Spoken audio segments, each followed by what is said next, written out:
നമ്മുടെ ലൈഫ് തന്നെ എന്താണ്, ഒരു പാഠമാണ്. നമ്മൾ ചില പാഠങ്ങളെല്ലാം സ്കൂളിൽ പോയിട്ടല്ലേ പഠിക്കാൻ. നമ്മുടെ ജീവിതത്തിൻ്റെ നമ്മൾ പാഠം പഠിക്കുക എന്ന് പറയുന്നത് എങ്ങനെയെന്നറിയാമോ? 4 ഭാഗങ്ങളുണ്ട്. ഞാൻ എവിടെയോ വായിച്ചതാണ് കേട്ടോ,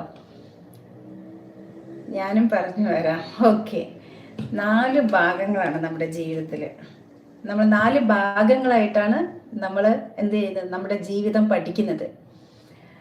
അപ്പോൾ 4 ഭാഗത്തിലെ ആദ്യത്തെ കാൽഭാഗം നമ്മുടെ കുടുംബത്തിൽ നിന്നാണ്. രണ്ടാമത്തെ കാൽഭാഗം നമ്മൾ അധ്യാപകരിൽ നിന്ന് പഠിക്കുന്നു. അടുത്ത കാൽഭാഗം നമ്മുടെ സഹപാഠികളിൽ നിന്ന് പഠിക്കുന്നു.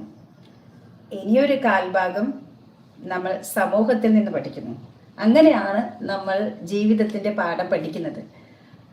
അപ്പോൾ കുടുംബത്തിൽ നിന്ന് പഠിക്കുന്നു എന്ന് പറയുമ്പോൾ A to Z കാര്യങ്ങളുണ്ടാവും കുടുംബത്തിൽ. സ്കൂളിൽ നിന്ന് നമ്മൾ വിദ്യ അറിയുന്നു, സഹപാഠികളിൽ നിന്ന്, പല വീട്ടിൽ നിന്ന് വരുന്ന കുട്ടികളിൽ നിന്ന് നമ്മൾ പിന്നെ ഒരുപാട് കാര്യങ്ങൾ പഠിക്കാനുണ്ട്.